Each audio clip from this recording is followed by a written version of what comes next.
Aujourd'hui, nous allons nous entretenir avec le député fédéral libéral, Monsieur Emmanuel Dubourg, qui est à la tête de la circonscription de Bourassa Oui, depuis 2013. exact, exact. Vous êtes comptable agréé.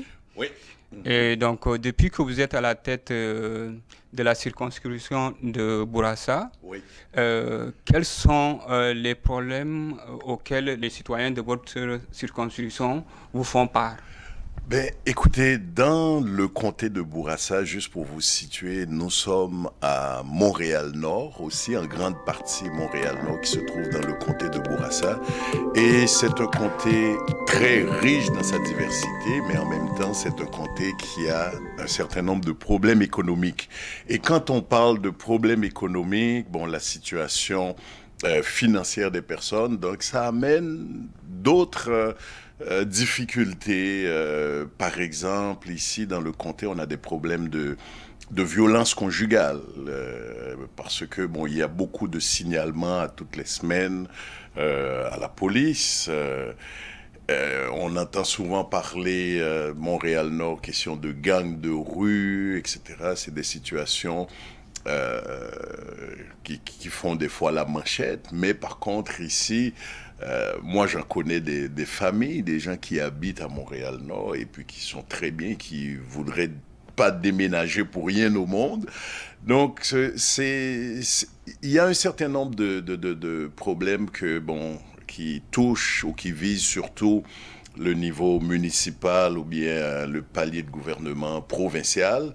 Au niveau fédéral, étant donné nos compétences à nous, c'est au niveau de l'immigration. Et ça, étant donné que c'est un comté très diversifié, donc mon bureau ici est très occupé. Nous avons énormément de dossiers d'immigration. Et pour accompagner effectivement les gens. Donc, moi, si je peux vous dire, c'est que moi, mon bureau ou bien mon travail ici dans le comté de Bourassa, c'est d'abord et avant tout la qualité du service. Parce que les gens ne sont pas nécessairement au courant des services qui sont offerts par les députés ou bien au niveau du gouvernement, comment est-ce qu'on peut accompagner les individus, les organismes. Donc, c'est surtout ça le travail, la qualité du service. Vous êtes arrivé ici et vous avez vu l'accueil et les gens se sentent chez eux. Donc, pour moi, la proximité aussi avec les citoyens, c'est extrêmement important. Je suis là pour les représenter. Il est vrai que c'est depuis 2013, c'est mon deuxième mandat. Et donc, je dois les connaître. Et pour répondre aussi à votre question, vous avez parlé de certains nombres. Je peux arriver avec des réalisations, par exemple. Bon, il est vrai que j'ai parlé de service à la clientèle, mais quand je suis arrivé en 2013, j'avais un an plus tard, je devais aller en élection fédérale. Et pendant cette année et demie-là, l'équipe et moi-même, nous avons travaillé très fort pour faire en sorte que mon parti arrive au pouvoir. Donc j'ai été très impliqué au niveau de la plateforme électorale, faire en sorte que cette plateforme-là, que les gens, les citoyens du comté de Bourassa se retrouvent dans cette plateforme-là. Et c'est pour ça que je peux souligner, depuis l'arrivée du gouvernement libéral au pouvoir, pour les gens ici dans Bourassa, on parle de l'allocation canadienne pour enfants. Donc c'est beaucoup plus d'argent dans les poches des familles à tous les mois, montant non imposable. Donc là, nous sommes au mois d'août, les gens, ils viennent de recevoir leur deuxième chèque et on en entend parler, les gens nous contactent, on les accompagne aussi de façon dans ce processus-là.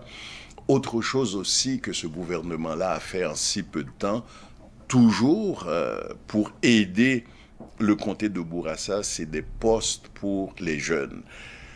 Avant, avec le gouvernement précédent, mon bureau allouait 90 postes aux jeunes pendant l'été.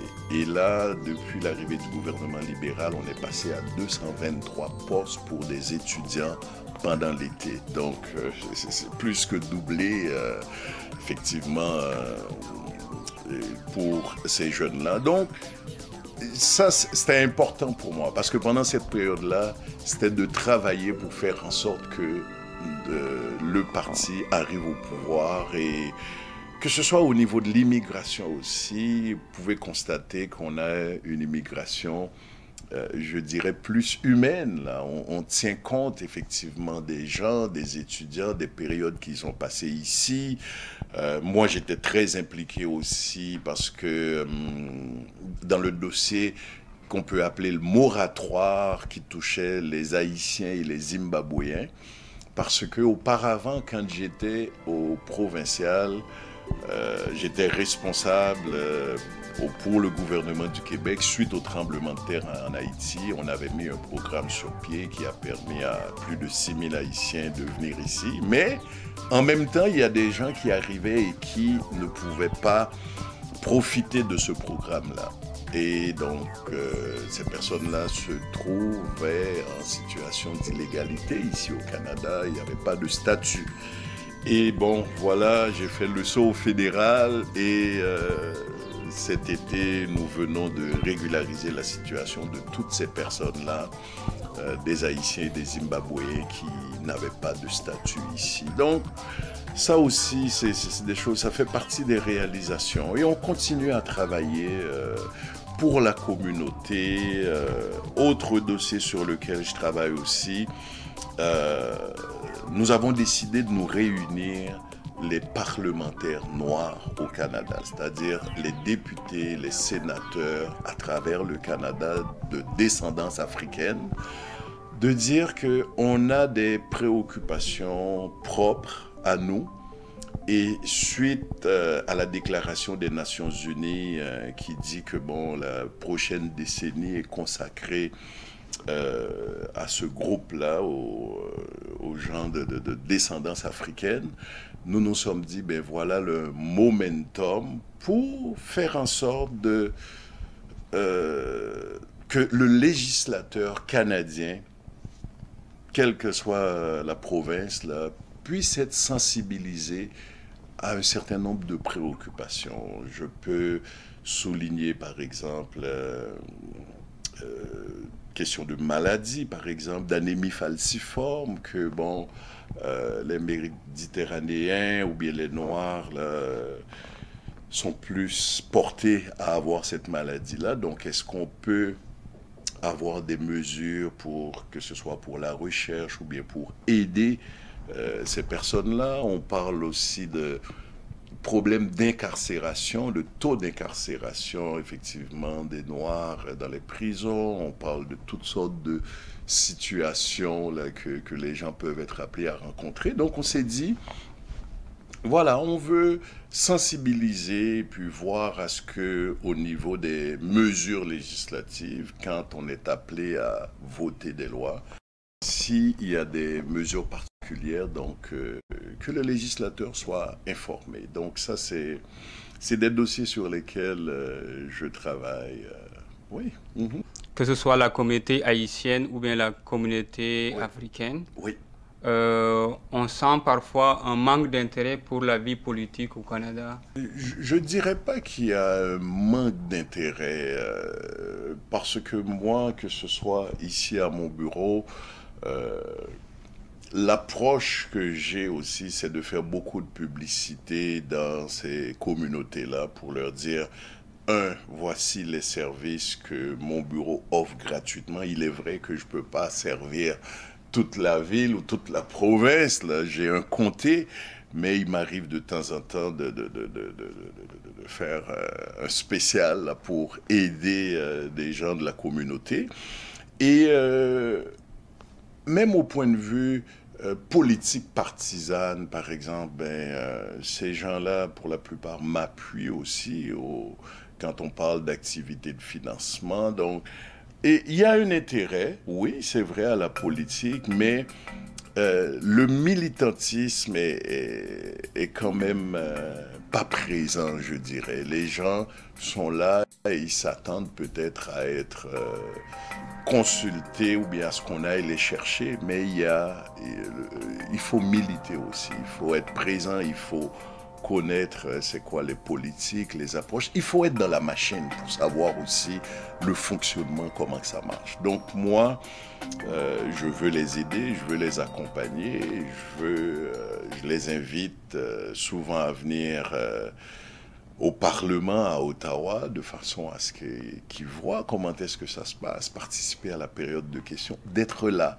Et les gens peuvent contribuer énormément.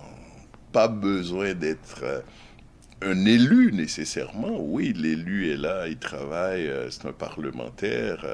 Mais par contre, les gens peuvent contribuer de toutes sortes de façons à la société. Non, moi je dirais que les gens s'intéressent de plus en plus.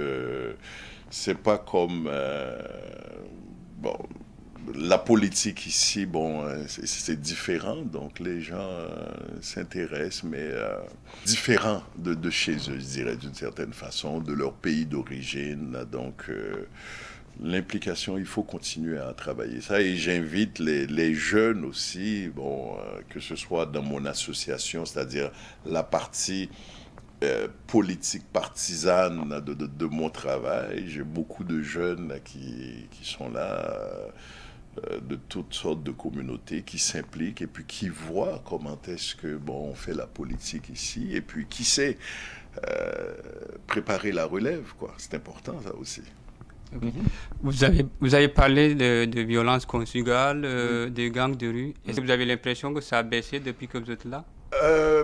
La situation est encore présente, mais quand on parle effectivement de gangs de rue, de violence conjugale, c'est plutôt des dossiers qui visent le niveau provincial, mais on ne peut pas totalement mettre de côté le fédéral, dans le sens que le fédéral peut avoir une certaine contribution, peut aider le palier provincial effectivement dans ces mesures-là, que ce soit sous forme de subvention ou bien des mesures qu'on va prendre à Ottawa, puis qui vont faciliter, par exemple, quand on parle de gangs de rue, une des mesures, un des dossiers sur lesquels nous travaillons à Ottawa, c'est la légalisation de la marijuana. Et je peux vous dire que j'ai rencontré des groupes ici dans le comté, des policiers, et qui souhaitent que cette légalisation-là arrive plus rapidement. Bon, c'est sûr qu'on doit travailler à la mise en place là, de tout ça légalement, parce que les objectifs qui sont visés, c'est de faire en sorte que les jeunes aient moins accès à la drogue, et faire en sorte aussi que les groupes criminels, qu'on coupe l'herbe sous les pieds des groupes criminalisés. Et en ce sens-là, les policiers disent que ça va être très bon pour comté comme ici, dans Bourassa, faire diminuer aussi la criminalité. Donc, de cette façon-là, ça va aider à corriger ou bien à réduire vraiment les problèmes qu'on a avec question de gangs de rue aussi. Ouais. Okay. Parce qu'il y a une boutique qui a ouvert récemment à Québec, oui, qui vendait de la marijuana et la police a dû intervenir. Pensez-vous que ça va vraiment régler le problème? Régler le problème. Mais ça, c'est... Pour l'instant, ce qui arrive, c'est que, oui, on veut légaliser la marijuana, mais par contre, la loi n'est pas déposée encore, elle n'est pas votée. Donc, ce qui veut dire que si des situations de ce genre, ce sont des groupes qui se trouvent dans l'illégalité, donc la police doit faire son travail. Mais une fois que, bon... cette loi-là déposée, les experts consultés, tant au niveau de la sécurité publique, au niveau de la santé publique, tout ça. Mais une fois la loi passée, bon, là, ça c'est autre chose, là, effectivement. Mais pour l'instant, oui, j'ai suivi cette situation-là à Québec. La police est en droit d'intervenir dans ces situations-là. Oui. Une question par rapport à l'Afrique. Oui. Est-ce qu'au niveau fédéral, vous pensez à un sommet Afrique-Canada? Pour vous répondre très directement, je ne le sais pas, parce que je ne sais pas vraiment les stratégies des ministres concernés, mais je sais qu'il y a eu déjà beaucoup de rapprochement depuis l'arrivée du gouvernement libéral. On a notre ministre, Madame Bibeau, Développement international, qui est déjà allé en Afrique. On a vu aussi le ministre de la Sécurité publique aussi, qui est allé là-bas, Stéphane Dion, Relations internationales. On voit, ça bouge énormément avec l'Afrique, avec l'international. La semaine dernière, vous avez entendu parler des casques bleus aussi, que le Canada, bon, va arriver. Donc tout ça, je crois que ça va faciliter énormément les échanges avec les pays, spécialement avec l'Afrique aussi. Ouais. Et moi, oui, je peux dire que j'ai un parti pris, je le souhaite, parce que bon, j'ai visité l'Afrique, l'Afrique de l'Ouest, le Mali en particulier. Je suis resté pendant 2 ans, mais on sait que il faut y aller selon les besoins effectivement des différentes régions là, et voir à appuyer, à aider, que ce soit au niveau d'une présence, une force policière, mais aussi en ce qui touche la maladie aussi. Vous avez vu aussi avec Mme Bibo, on a parlé du paludisme là, qui fait rage aussi dans certaines régions d'Afrique. On est très sensibilisé à ça, mais ça fait pas encore 1 an, mais on est en bonne voie avec le Parti libéral de faire en sorte qu'au niveau international, les relations soient vraiment très bien. Ouais. Quels sont vos prochains projets pour votre circonscription de Bourassa? Mes projets, ça continue, donc toujours continuer à améliorer les services, la proximité, rencontrer le plus de gens possible que j'ai pas pu rencontrer pour leur dire voilà qu'est-ce que je fais ici à mon bureau. Donc plus je vais connaître leurs préoccupations, mais plus je vais être en mesure de les représenter à Ottawa, puis d'aller chercher le maximum de services pour en particulier.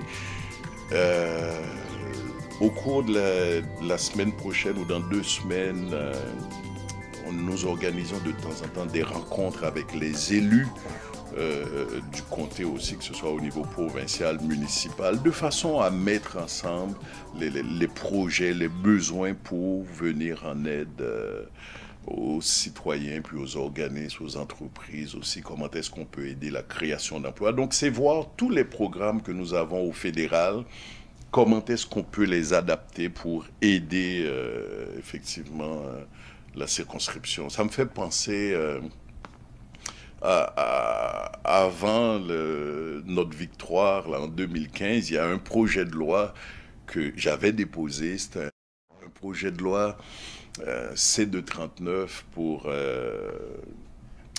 la relève d'entreprise. Parce que très brièvement, qu'est-ce que c'est? C'est que il y a des parents, il y a des gens ici dans le comté de Bourassa qui ont des entreprises. Ces personnes-là arrivent à un certain âge, souhaitent prendre leur retraite et transférer l'entreprise à leurs enfants. Et de ce fait, la loi de l'impôt, j'ai dit qu'il y a une injustice dans la loi de l'impôt parce qu'un parent qui transfère son entreprise à son enfant est appelé à payer l'impôt sur le gain en capital.